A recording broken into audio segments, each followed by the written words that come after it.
इसमें राम लक्ष्मण परशुराम संवाद, ये हम आपको बता रहे हैं कि इसके कवि तुलसीदास जी हैं। सबसे पहले हम इन कवि तुलसीदास जी के विषय में जानेंगे और इसमें कवि परिचय। सबसे पहले हम देखते हैं कि तुलसीदास जी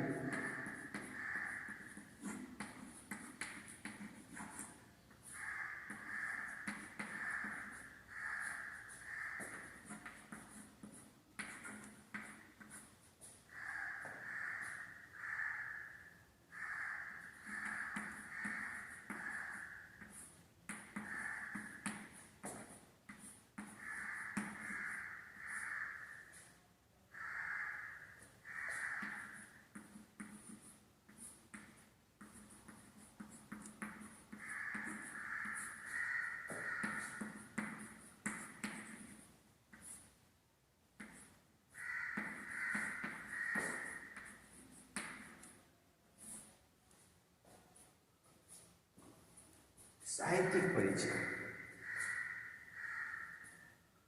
अब इसमें जीवन परिचय, रचना।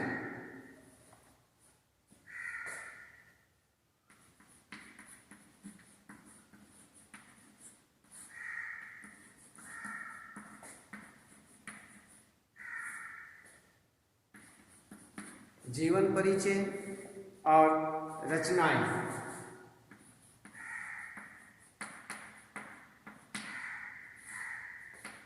रचनाएं और बाद में काव्य सौष्ठव।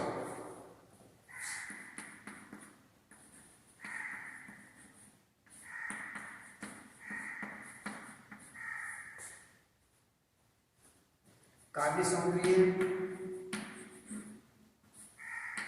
काव्य सौंदर्य में हम आपको बताएंगे भाव पक्ष और कला पक्ष। भाव पक्ष और कला पक्ष।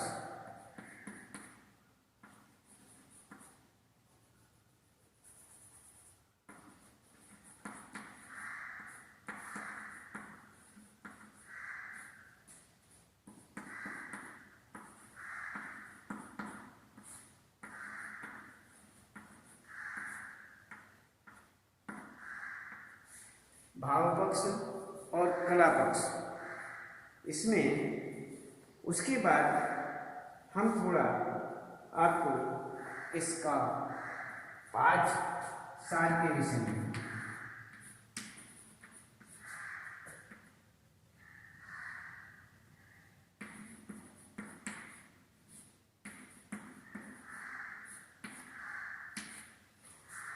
ये बताएं।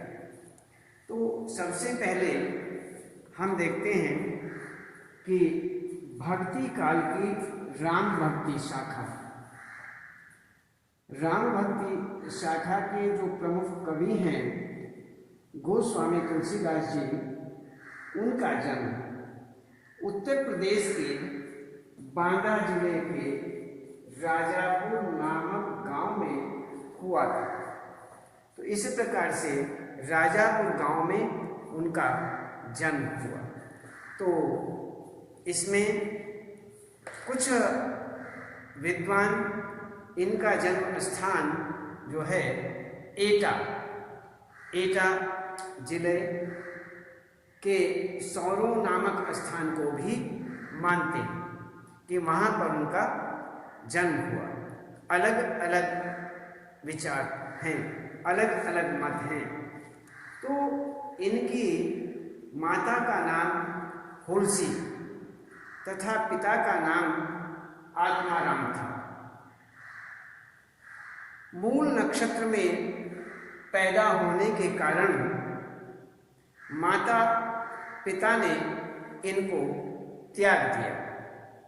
इनका जो जन्म हुआ वो मूल नक्षत्र में हुआ और मूल नक्षत्र में जन्म होने के कारण माता पिता ने इनको त्याग दिया। तो इस प्रकार से यहाँ पर कहते हैं कि इन्हें बचपन में भिक्षाटन द्वारा जीवन यापन करना पड़ा। इन्हें ये कहा जाता है कि बचपन में जब ये त्याग दिए गए तो उस समय बचपन में ही इन्हें भिक्षा मांगकर अपना जीवन यापन करना पड़ा। तो इस प्रकार से कहते हैं कि बाबा नरहरिदास की संगति से राम भक्ति की ओर उनका झुकाव हुआ। कहते हैं बाबा नरहरिदास हुए हैं, उनकी इन्हें संगति मिली और उस संगति से यहाँ पर राम भक्ति की ओर उनका झुकाव हुआ। पत्नी रत्नावली की कटु बातों के कारण राम भक्ति और भी प्रगाढ़ हो गई। कहते हैं कि इन्हें इस प्रकार की कटुता प्राप्त हुई जिससे ये हर प्रकार से दुखी हुए और इन्हें वह कड़वी कड़वी बातों के कारण राम भक्ति और भी इनकी प्रगाढ़ हो जाती है, मजबूत हो जाती है। इन्होंने 1574 में अयोध्या में रामचरितमानस नामक सुप्रसिद्ध ग्रंथ की रचना आरंभ की और इस प्रकार से इनका देहावसान सन 1623 ईस्वी में काशी में माना जाता है। काशी में कहते हैं इनकी मृत्यु के संबंध में यह दोहा भी प्रसिद्ध माना जाता है।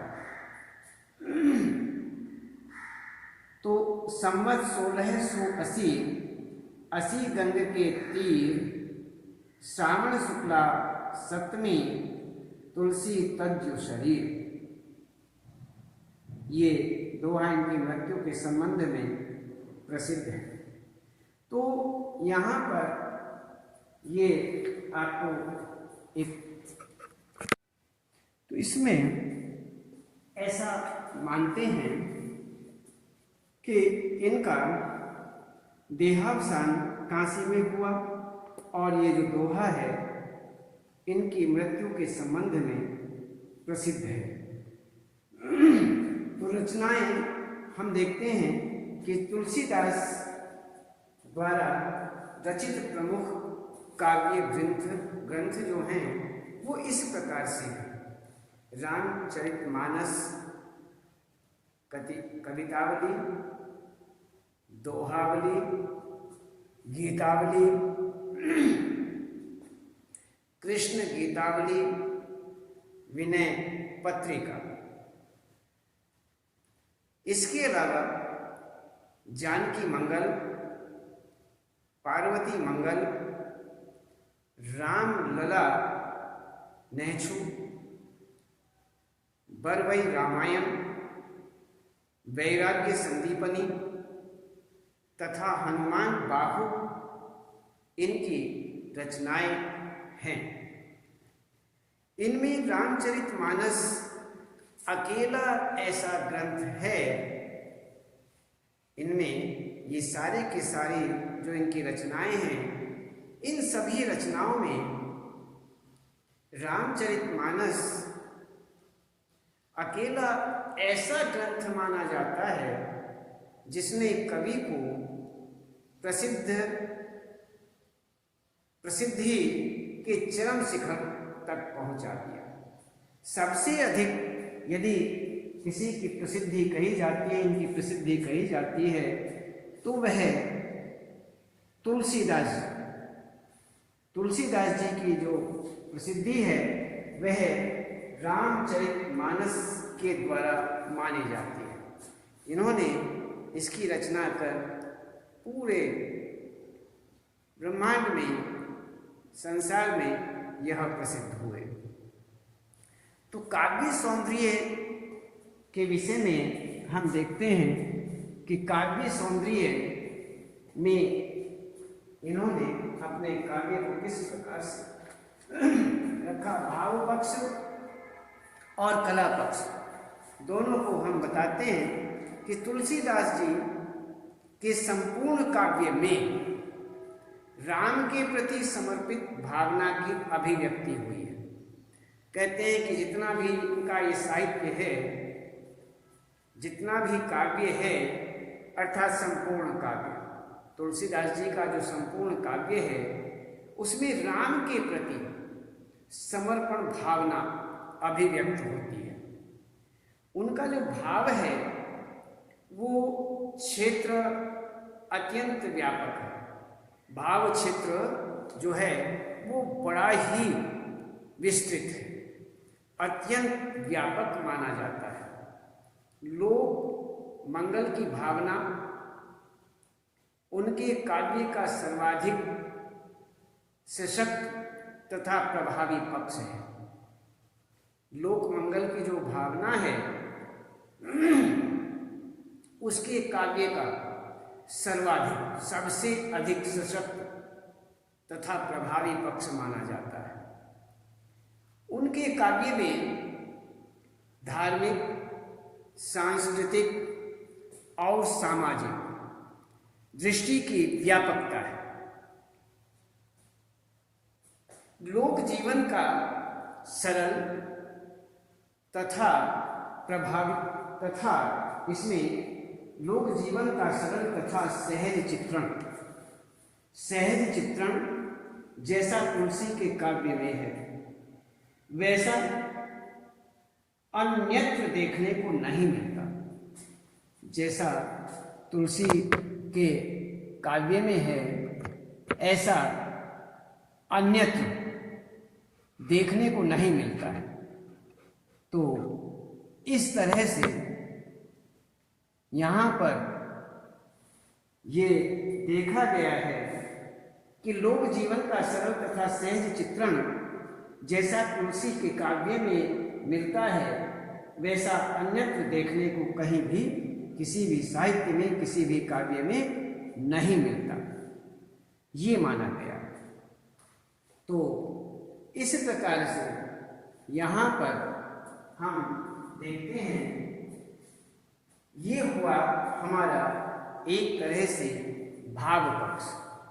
ये भाव पक्ष माना जाता है, इसे हम भाव पक्ष में मानते हैं। और अब यहाँ पर एक कला पक्ष का रूप है। इसमें कला पक्ष के अंतर्गत हम देखते हैं कि तुलसीदास अवधी तथा ब्रज दोनों ही भाषाओं के सिद्धहस्त कवि माने जाते हैं। अवधी में भी उन्होंने लिखा और उन्होंने विशेष रूप से ये,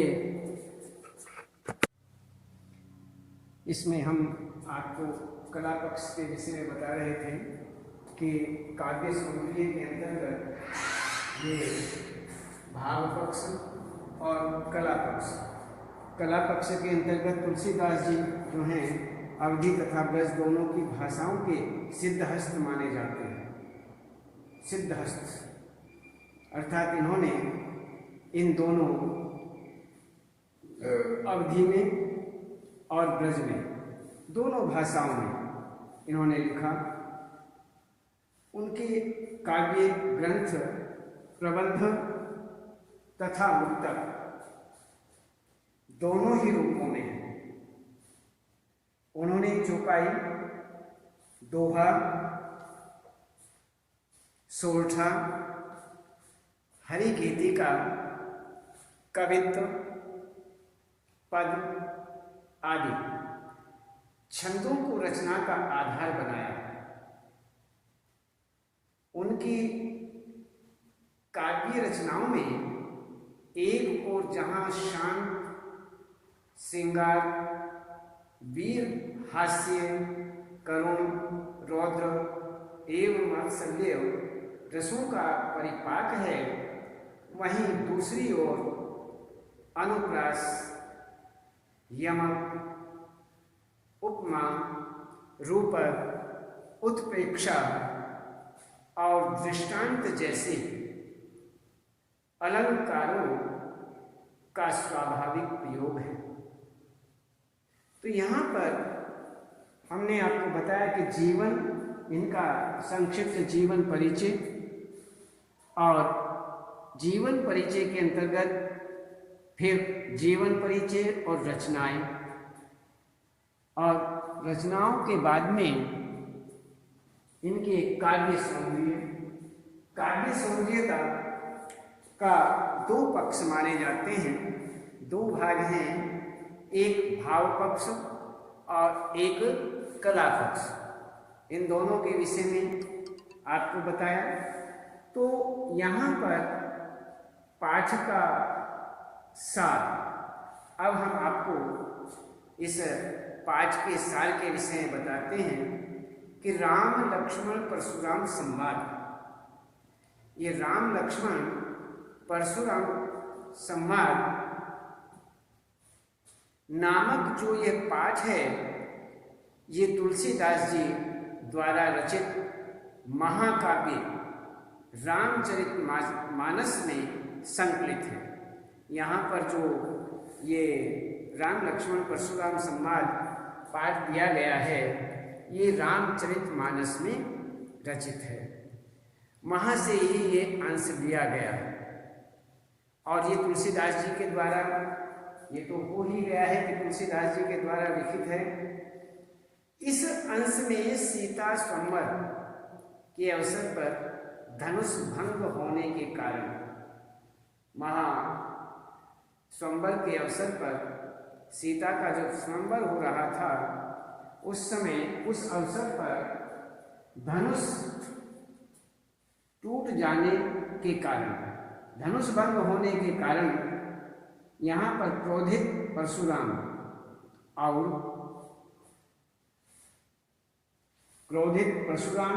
और राम लक्ष्मण के बीच जो संवाद हुआ है, उस संवाद का यहाँ पर विशेष रूप से वर्णन किया गया है कि परशुराम राम लक्ष्मण के बीच जो भी संवाद हुआ, वो वर्णन यहाँ पर देते हैं। तो इस प्रकार से ये वर्णन माना जाता है। तो इसमें स्वयंवर स्थल पर शिवजी का धनुष टूटने का समाचार जब परशुराम को मिलता है, तो वे क्रोध से भर उठते हैं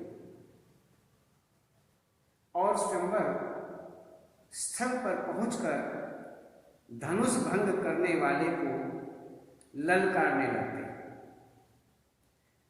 परशुराम का क्रोध शांत करने के उद्देश्य से राम ने उनसे कहा कि शिवजी का धनुष तोड़ने वाला आपका कोई सेवक ही होगा। यह सुनकर परशुराम ने कहा कि सेवक वह होता है जो सेवा का कार्य करे, उसे सेवक कहते हैं।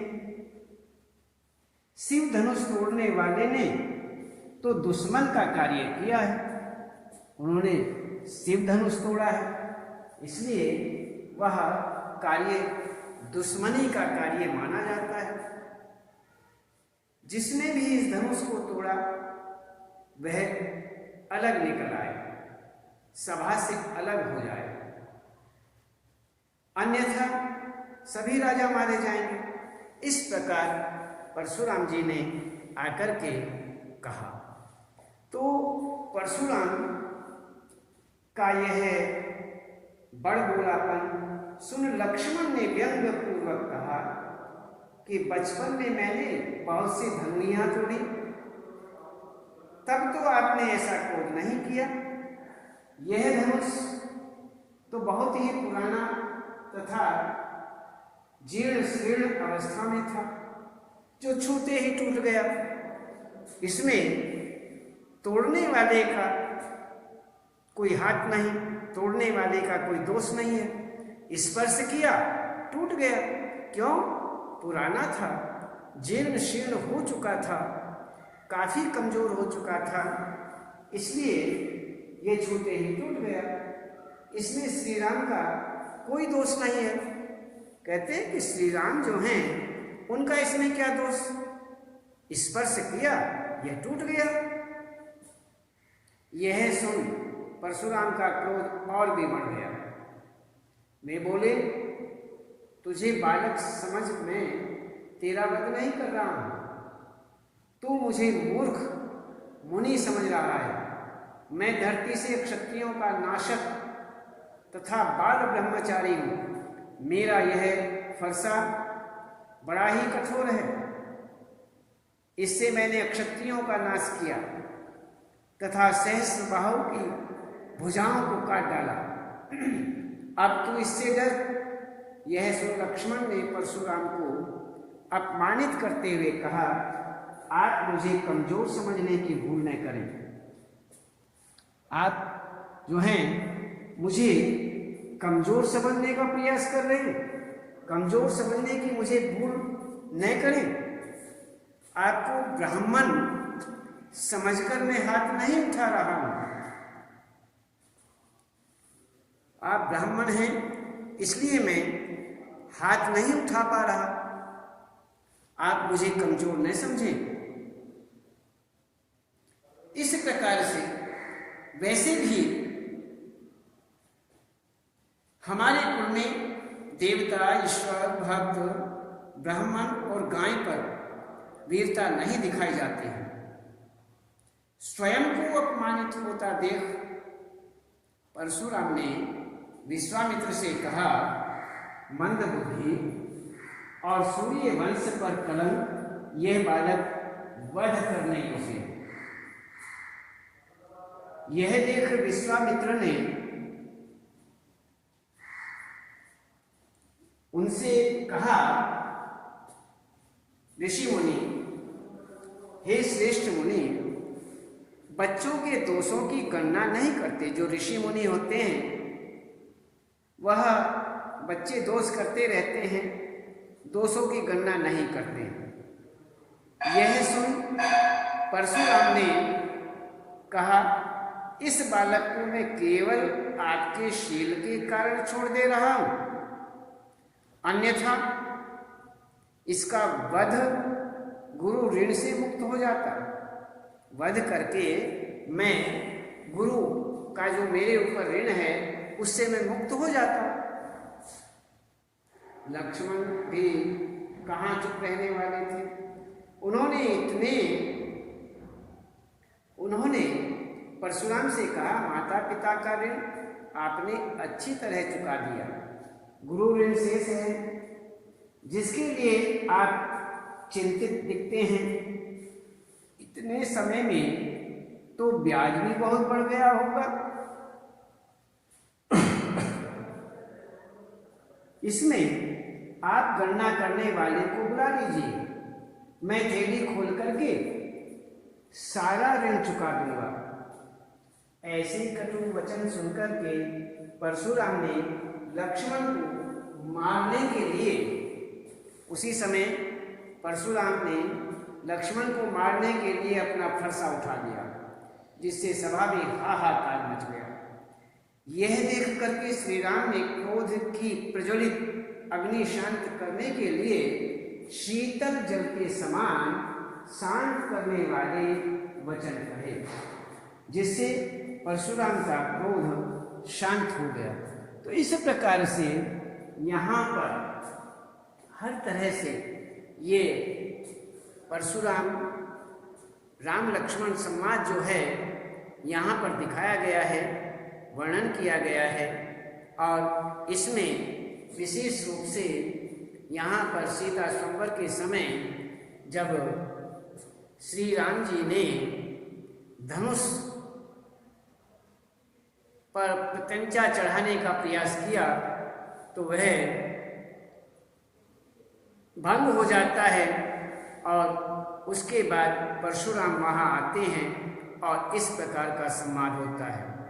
तो ये यहाँ पर एक सारांश रूप आपको हमने बताया है, और अब आप अच्छी तरह से इसको ध्यान से कर लेंगे कि तुलसीदास जी का जीवन परिचय, रचनाएं, काव्य सौंदर्य के अंतर्गत भाव पक्ष और कला पक्ष, और उसके बाद पाठ सारांश, ये आप करेंगे। और उसके बाद हम आपको इससे आगे फिर बताएंगे।